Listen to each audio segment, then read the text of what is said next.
하나님께서 우리를 어떻게 보시냐면 이렇게 보시더라고요.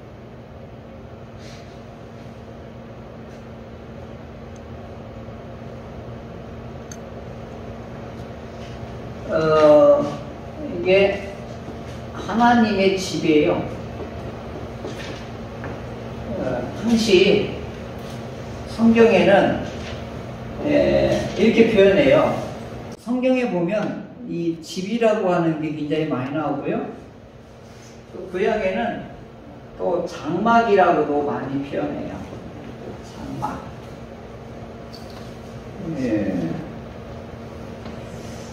그리고 창세기 시작에서는 이제 여기를 뭐라고 하시냐면 에덴이라고.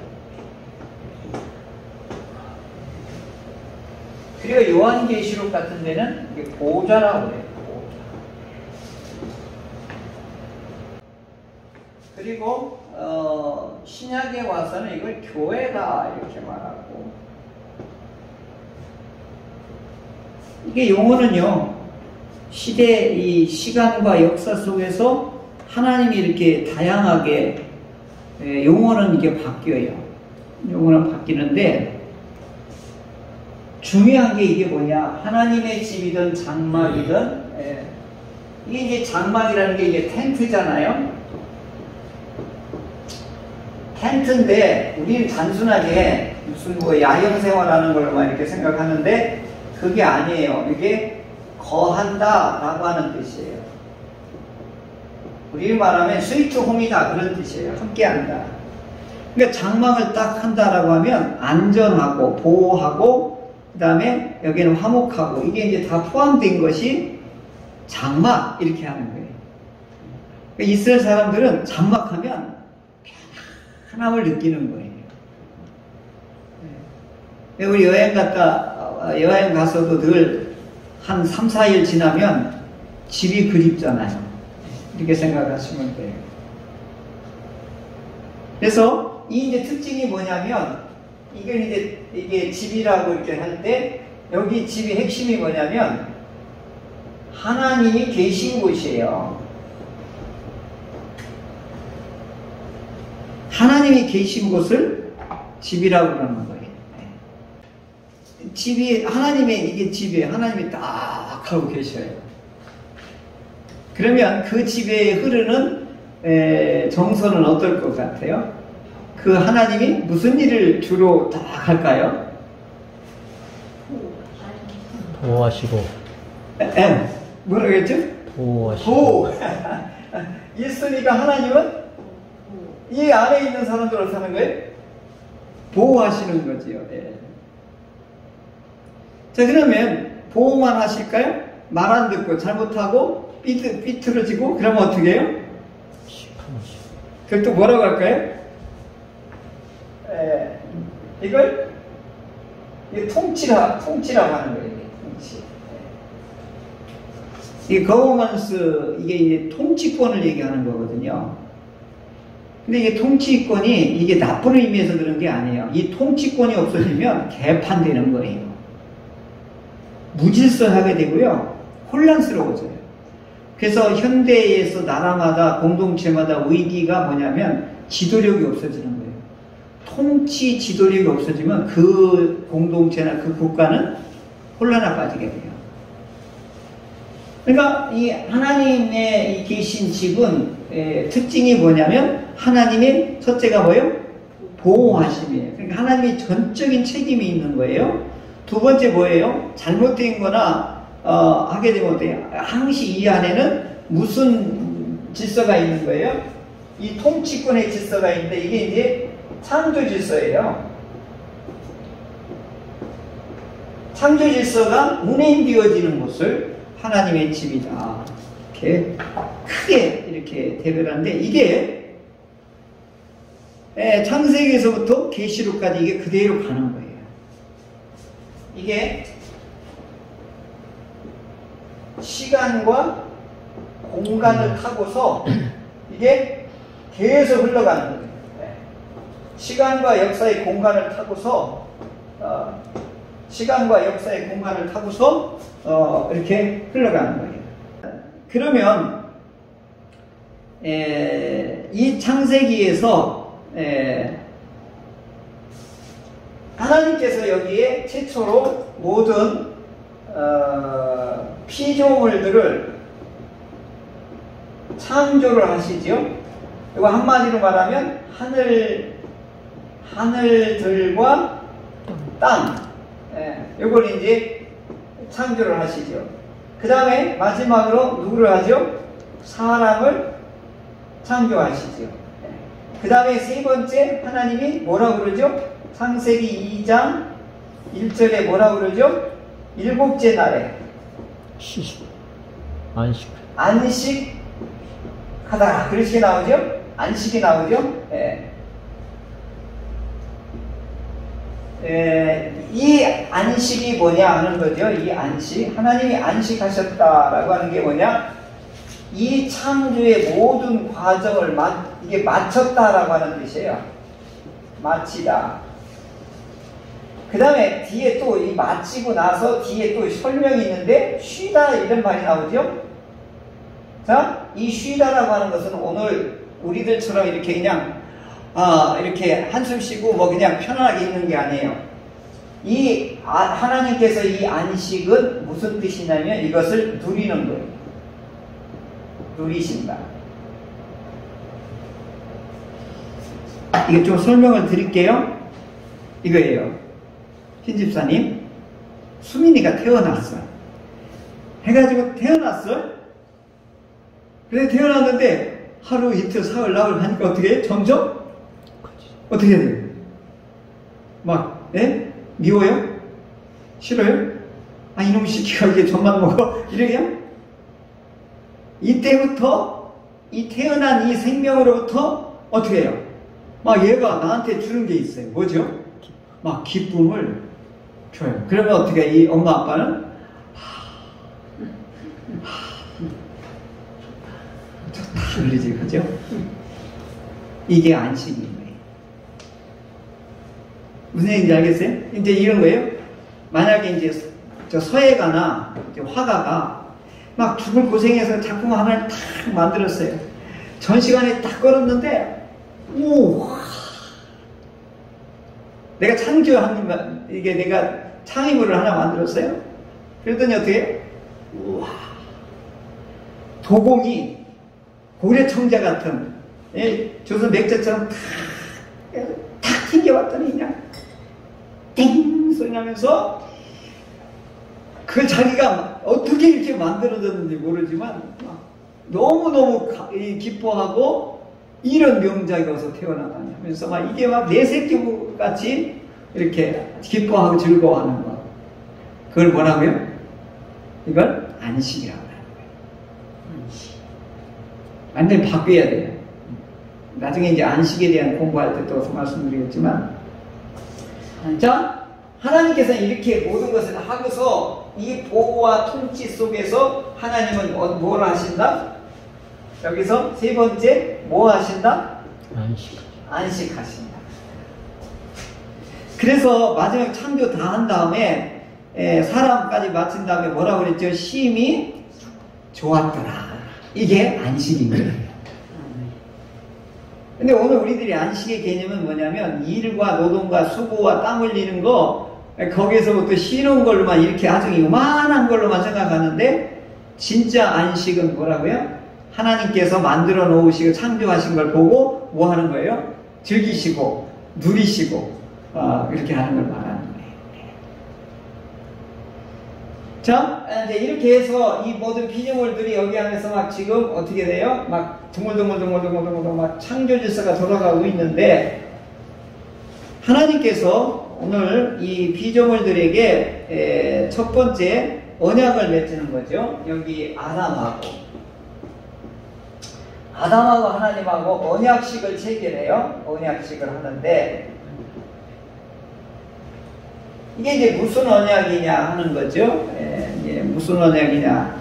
이게 아담과 이 하나님과의 언약을 세우는데, 언약의 특징은 뭐라고 그랬죠? 언약은 뭘 걸고 하는 거죠? 생명. 생명을 걸고 하는 거예요. 그래서 여기 과정은 다 생략되고 오늘 2장 17절에 뭐라고 되어 있죠? 이걸 어길 경우에는 어떻게 된다? 반드시 이 목숨 걸고 하기 때문에 이 언약을 파괴하면 너가 어떻게 된다? 네 목숨을 걸어야 된다. 이 얘기를 하는 거예요, 이게. 그러니까 하나님과 아담 사이에 언약을 맺는데 무슨 언약이냐면 이게 창조자와 피조자라고 하는 것을 여기서 어떻게 선을 긋는 거예요. 나는 하나님이고 너는 뭐다? 피조물이다 라고 하는 것을 여기서 최초로 어떻게 선을 긋는 거예요. 근데 이 선을 넘어가면 어떻게 된다? 죽는다. 이것을 최초의 계명이라고 그러는 거예요. 최초의 계명, 최초의 율법. 자, 이게 아담과 하나님과의 최초의 이게 언약이에요, 언약. 생명 언약이죠, 어떻게 보면. 자, 문제는 그 다음에 3장에 딱 가자마자 어떻게 됐어요? 이 언약이 어떻게 돼요? 파괴가 됐죠. 이 파괴가 되자 이 아담이 어떻게 되는 거예요? 쫓겨. 파괴의 결과는 뭐라고 그랬어요? 죽음으로 어떻게 해요? 대가를 치러야 되잖아요. 이 파괴는 바로 죽음을 얘기한단 말이에요. 자, 그러면은 우리들의 시각은 어떻게 생각하냐면 반드시 죽으리라 그랬으니까 어떻게 해요? 그 즉시 거기서 목을 쳐서 꽥 하고 끝내는 걸로 생각하는데 그렇지가 않아요. 아담이 몇 년 동안 버티죠? 930년을 버틴단 말이에요. 그러니까 반드시 이게 죽는 게 뭐냐면 시간상으로 판결 즉시 끝나는 게 아니에요. 시간하고 상관이 없는 거예요. 이게 가만히 보면 시간하고 지금 상관이 없는 거예요. 근데 죽어요. 그럼 이 의미가 뭐냐는 거죠. 고통. 그래서 오늘 우리들을 생각하면 의학적으로 죽으면 뭐예요? 영과 혼이 분리되는 거잖아요. 그러니까 심장이 멈추고 호흡이 끊어지면은 이걸 죽었다 그러잖아요. 이 개념은 아니란 말이에요. 그죠? 이건 아니에요. 960년까지 어떻게 했습니까? 930년? 그러면 이 창세기에서 하나님께서 이 말했던 죽음이라는 게 뭐냐? 더 큰 거예요. 더 큰 게. 더 큰 게 뭐죠? 하나님과 분리되는. 여기에서 이 하나님이 계신 집에서 뭐 하는 거예요? 추방하는 거예요, 추방. 이게 뭐라고요? 이게 죽음인 거예요. 이렇게 그림 그려놓고 하니까 이게 선명하죠? 아하, 하나님으로부터 멀어지고 추방당하고 집으로부터 쫓겨나는 순간 이게 죽음이구나 하는 걸 알게 돼요. 낮에도 또 예수님이 비유한 게 이게 기가 막힌 비유예요. 둘째 아들이 어떻게 해요? 아버지 집을 떠나잖아요. 어디까지 떠나냐면 이방 땅으로 떠나버려요. 아버지 이 유산을 가지고 이방 땅으로 가가지고 지 마음대로 살다가 어떻게 해요? 전부 다 굶어 죽게 됐단 말이에요. 그리고 어떻게 해요? 다시 이 아들이 그걸 깨닫고 어떻게 하죠? 아버지 집으로 돌아오는 걸 뭐라고요? 이걸 회개라고 하고 이걸 구원이라고 하는 거예요. 그러니까 이 추방에서 다시 아버지 집으로 복귀하는 걸 뭐라고요? 이걸 구원이라고 하는 거예요. 손호영 집사님 무슨 얘기인지 알겠지? 아버지 집에서 쫓겨나가는 걸 뭐라고요? 이걸 죽음이라고 그러고 아버지 집으로 다시 돌아오는 걸 뭐라고요? 이걸 구원이라고 하는 거예요. 이 내용이 요한계시록까지 계속 이어지는 거예요. 자, 그럼 이걸 이제 교리적으로 이제 설명하는 게 이제 요리문답이고 이게 신학인데, 교리나 신학이 잘못되면 있잖아요. 신앙이 이게 엉망이 돼버려요. 그게 무슨 얘기냐면, 이런 거와 똑같은 거예요. 인생은, 사람은 태도만 바뀌어도 태도만 바뀌어도 행복하다 이거예요. 태도만 바뀌어도 행복해질 수 있대요. 이게 이제 서울대학교 심리학 교수가 강의 내용이 중요한 거예요. 이 태도가 뭐냐? 한마디로 말하면 생각하는 틀을 말하는 거예요. 그럼 생각하는 틀을 내가 네모로 가지고 있으면 이 사람은 항시 네모로만 보는 거예요. 근데 어떤 사람은 삼각형으로 봐요. 그럼 항시 삼각형으로 보고, 어떤 사람은 동그란 틀을 가지고 있는 사람은 항시 동그랗게만 보는 거예요. 근데 이 틀을 바꾸기만 하면 어떻게 된 거예요? 어떤 때는 동그랗게도 보고, 어떤 때는 네모로도 보고, 어떤 때는 삼각형으로 보는 이제 그런 틀들이 이와 같이 다양해졌을 때 행복해졌을 때 그 얘기를 하시려고 하거든요. 그러면 오늘 신앙의 우리 그리스도인들이 이 틀이라는 게 뭐냐? 이게 신학이라고 하는 거예요. 그러면 저기 우리 신선 저기 걸어놓은 거 있죠? 그게 뭐죠? 믿음이 아름다우면 인생도 아름답다. 이제 그 얘기거든요. 이거 말하면 신학이 아름다우면 믿음도 아름다워지는 거예요. 그러니까 신학이라고 하는 틀이 잘 갖춰주면 삶도, 믿음의 삶도 달라지는 거예요. 그러니까 이만희 교도들이 바로 요한계시록을 잘못 해석한 틀을 가지고 있으면 이 사람들이 이렇게 나빠지는 거예요. 그러니까 신학이 굉장히 중요한 거예요, 틀이.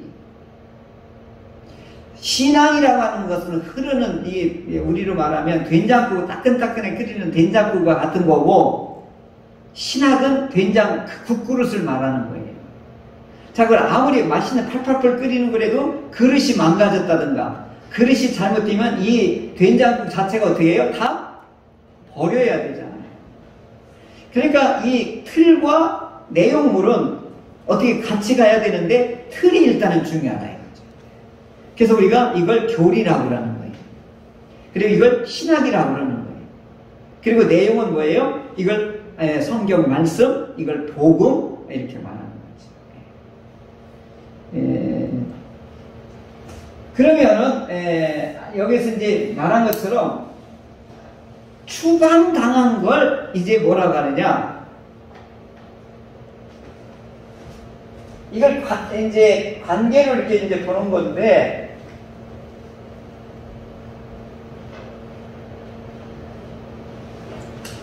추방된 사람의 신분은 뭘로 전락되는 거예요?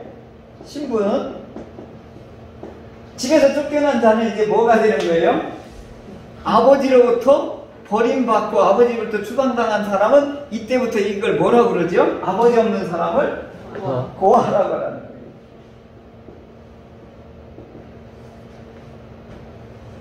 그런데 이게 민족적으로 이게 불러댔을 때는 이걸 이제 나중에 이제 구약 성경 전체에서는 공동체로 말했을 때는 이걸 이방인이라고 해요. 근데 이스라엘의 반대를 이방인이라고 하는데, 그래서 성경에서는 구원받지 못한 사람들, 버림받은 사람들을 뭐라고 하느냐? 고아라고 그러고, 또 하나는 뭐라고 그러죠? 이방인이라고 그러는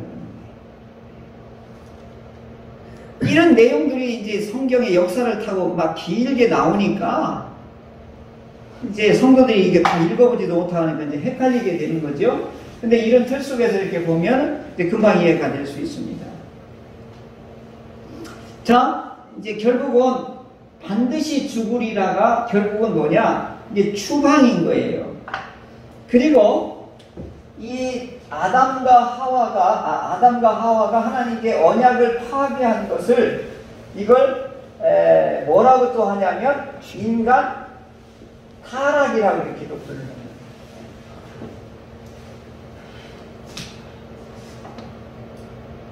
그러니까 이제 뭐 이게 용어는 이제 다 다르지만 추방이나 파괴나 타락이나 맥락은 뭐예요? 하나님으로부터 단절되는 내용을 말하는 거예요.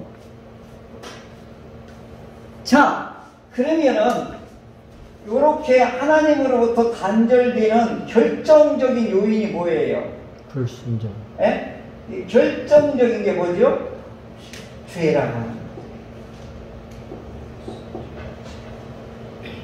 죄는 뭐가 발동돼서 죄가 성립이 되죠?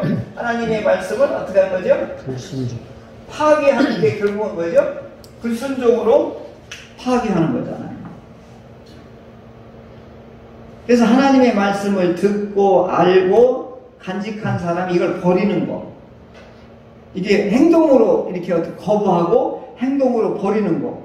이걸 불순종이라고 하죠. 그래서 결국은 죄를 통하여 불순종하게 되니까 결과는 뭐가 된 거죠? 이걸 사망에 온 거죠.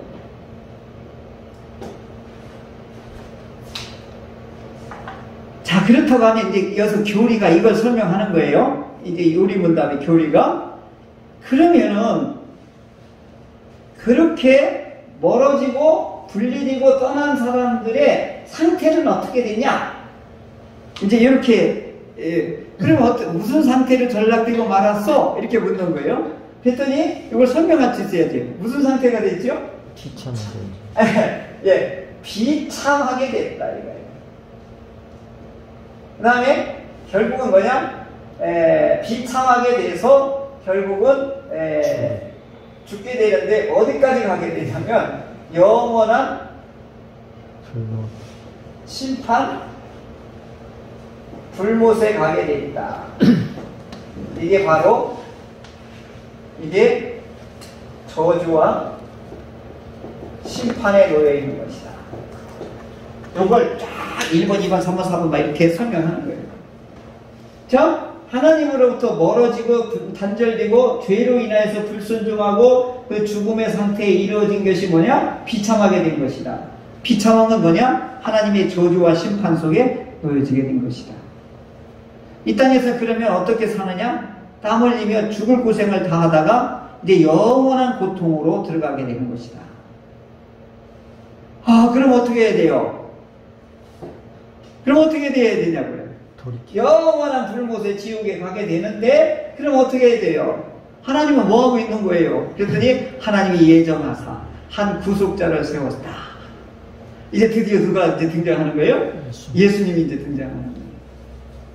아니, 그럼 구속자가 그럼 누구냐? 그 신분이 누구냐 했더니 하나님의 아들이시다. 아니, 그분은 어떻게 알 수 있느냐? 그랬더니 그분은 하나님 아들이시면서 신이면서 인간이시더라. 아니, 하나님이 어떻게 인간이 될 수 있느냐? 이제 이 문제 가지고 막 300년 동안 싸우는 거예요. 어떻게 신이 인간이 될 수 있느냐? 그랬더니 막 이제 두 팀으로 나뉘는 거예요. 이게 믿어지는 사람은 이걸 옹호를 하고, 안 믿어지는 사람은 계속 뭐예요? 어찌 그럴 수 있느냐? 이제 이렇게 따지는 거죠. 그래서 항시 두 팀을 항시 나뉘어요. 기독교도 정통과 이단이 두 팀으로 나뉘고, 크게는 믿는 사람과 안 믿는 사람을 이렇게 나뉘고, 이렇게 항시 두 팀으로 나뉘어요. 그래서 예수님이 어떤 분이냐? 하나님의 아들이신데 하나님께서 예정하셔서 이 비참한 인간들, 하나님의 형상으로 지음받은 사람을 구원하려고 예비하셨다. 때가 되어서 그 아들을 인성으로, 사람으로, 인카네이션, 사람으로 보내셨다. 그래서 이걸 설명하는데 뭐라고 하냐면, 이제 강아지하고 대화하려면 강아지 수준으로 내려오야 이렇게 해야 서로 대화가 되지 않느냐. 그래서 인간의 성정을 그대로 하여간 모시고 와서 사람의 처지와 형편을 다 체험하고 경험하고, 그리고 연약해서 할 수 없는 부분까지 다 경험해보고, 그래서 사람을 이렇게 도와야 되는구나, 그걸 내가 감당해야 되는구나. 그래서 그게 예수예요. 그리고 하나님의 신성은 그리스도예요. 그래서 이 사단을 머리를 밟아버리고 나중에 죄와 사망을 이제 심판하는 권능을 가지신 분은 누구다? 그리스도시다. 그래서 예수는 어떤 분은 뭘 상징하는 거예요? 인간된 예수. 오늘 우리하고 똑같은, 경험하고 체험하고 아파하고 괴로워하고 하는, 말씀을 따라서 지킬 수 없는 그 연약한 것을 그대로 다 경험해 보신 예수. 그리고 그리스도는 뭐예요? 원수 마귀를 박살내고, 그리고 불순종하는 세력들을 심판하고, 그래서 위대한 하나님의 이 능력으로 행사하시는 그런 분들을 뭐라고 표현한다고요? 이걸 그리스도. 자, 이제 그분을 그럼 어떻게 믿을 수 있느냐? 어떻게 믿을 수 있어요?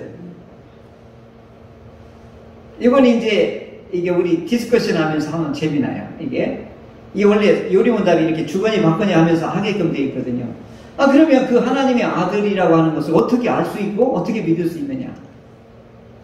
종호 형제, 맨날 나하고 질문하던 건데 어떻게 하나님 아들 예수 그리스도를 어떻게 알 수 있고 어떻게 믿을 수 있느냐?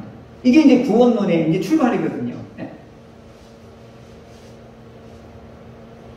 요걸 설명할 수 있으면 가르칠 수 있는 거예요. 가르칠 수 있는 거예요.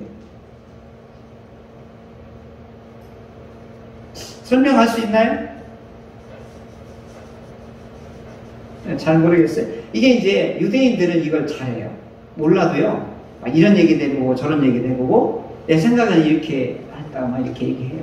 근데 우리는 정답만 찾으려니까 아예 그냥 입을 탐은 거예요. 정답 안 하면 창피할까봐 얘기 못하고 그러는데 우리 분위기는 그래요. 틀려도 발표할 수 있는 그것들을 존중히 여기고 그래 그렇게 생각할 수도 있겠구나 이렇게 해야지 틀렸어 임마 이렇게 하면 안 되는 거거든요.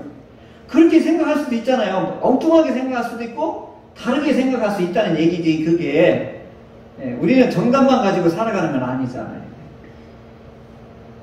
아니 서울 가려고 하는데 큰 길로만 가는 게 아니잖아요. 그죠? 막 골목길을 가다 넘어지기도 하고 이제 그런 것들이죠.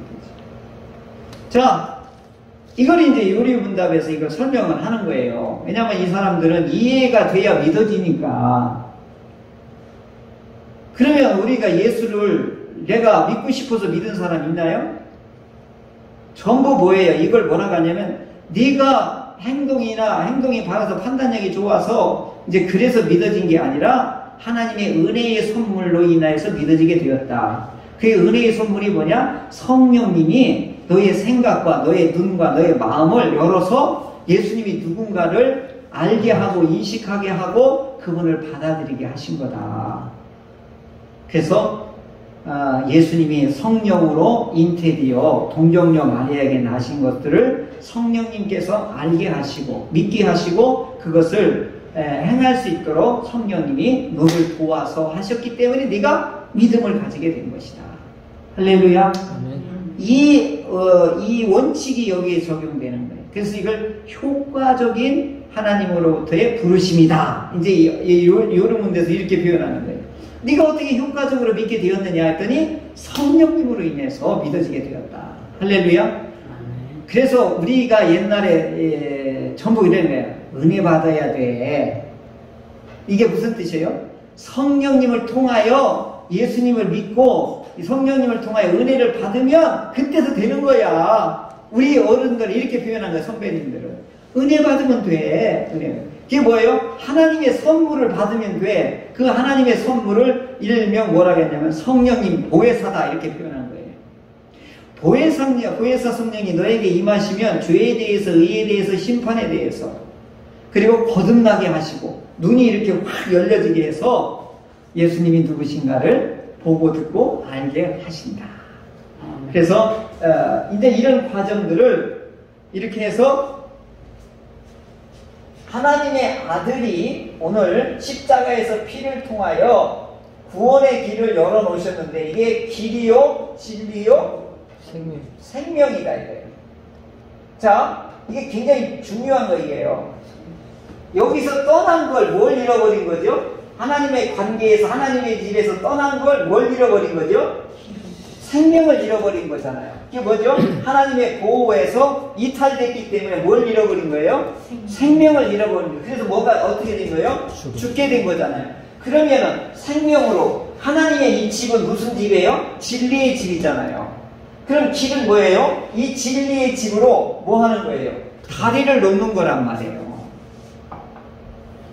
그래서 예수님이 십자가를 통해서 이 세상과 추방된 나라에서 하나님의 나라로 뭘 건설해 놓은 거예요?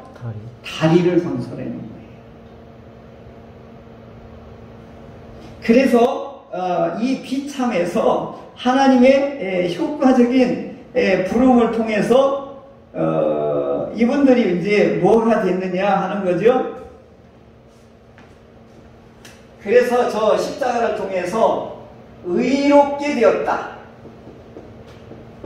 의롭게 되게 하고, 두 번째 뭐예요? 양자가 되게 하셨다. 이제 알겠죠? 아까 이게 떠나간 건 뭐가 된다고 그랬죠? 고아가 됐잖아요. 근데 예수님께서 이 십자가를 통해서 지금 뭘 만들어내는 거예요? 자녀로 복귀시키는 거란 말이에요. 세 번째, 이런 사람을 뭐라고 한다? 거룩하다. 거룩한 자로 삼으신다. 자, 의롭다라고 하는 건 뭐예요? 법적으로 뭘 해결했다는 거죠? 죄가 없다라고 하는 것을 판정을 받는 거예요. 그래서 땅 반드시 사형선고에서 어떻게 해요? 무죄로 이것을 어떻게 해요? 번복하는 거예요. 그게 의롭게 되는 거예요. 그런데 내가 가만히 있는데 예수님 어떤가요? 자기 피로 어떤가 이 죄를 덮어버린 거예요. 그러니까 뭐가 되는 거예요? 사형 판결문이 없어져 버린 거예요. 그래서 의롭게 된 거예요. 그래서 진이라고 나는 한 것이 하나도 없어요. 그래서 어떻게 해요? 그걸 믿는 사람에게 어떤 혜택을 주는 거예요? 양자가 되게 하는 거예요. 할렐루야? 양자가 되는, 이제 자녀로 복귀가 되는 거예요. 그러면 자녀의 특징은 뭐예요? 자녀는 무슨 권세를 받는 거예요? 특권을 받는 거예요. 특권. 뭐예요? 아버지 것을 마음대로 먹고 마시고 쓸 수 있는 거란 말이에요. 그러면 그 다음에 이런 사람들을 거룩한 사람이라고 했어요. 거룩한 자.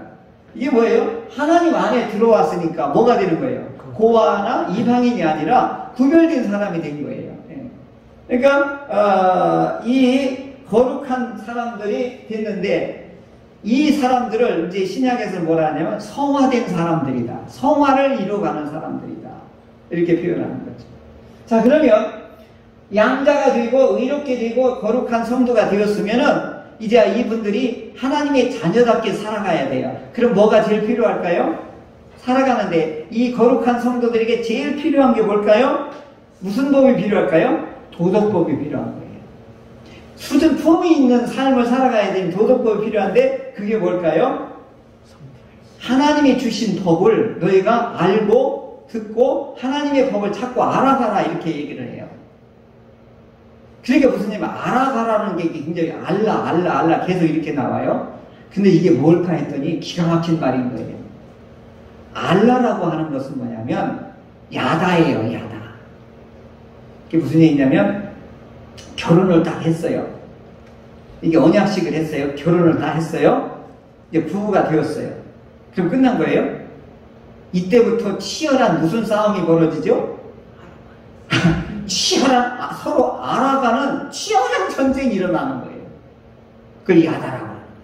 그게 뭐죠? 성격이 다르고, 음식이 다르고, 먹는 것이 다르고, 자는 것이 다르고, 코 고는 게 다르고, 이게 날마다 경악을 하는 거예요. 이렇게 다를 수가 있느냐 하는 거예요. 이걸 뭐라고 한다? 야다라고 하는 거예요.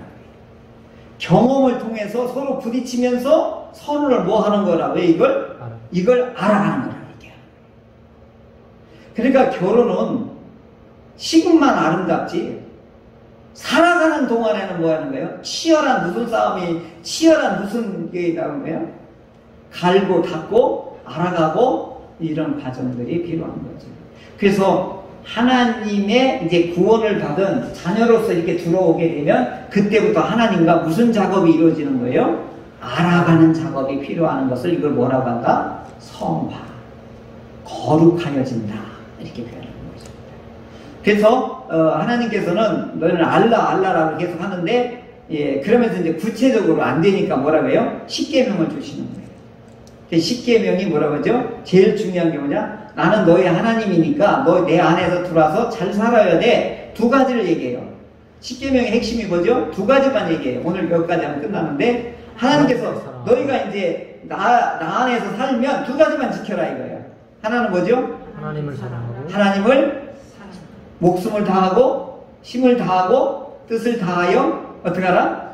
하나님을 사랑하라. 그리고 이웃은 어떻게 사랑하라? 내 몸과 같이 사랑하라. 이게 도덕법으로, 헌법으로 이제 주신 거예요. 그렇게 하면 내가 너의 하나님이 될 것이다. 그 얘기는 뭐예요? 내가 너 십계명 위에 가장 중요한 거 뭐냐? 너는 내 백성이 되고 나는 너의 하나님이 될 것이다. 그 얘기는 뭐죠? 보호해줘. 요거 해주시겠다. 이거죠.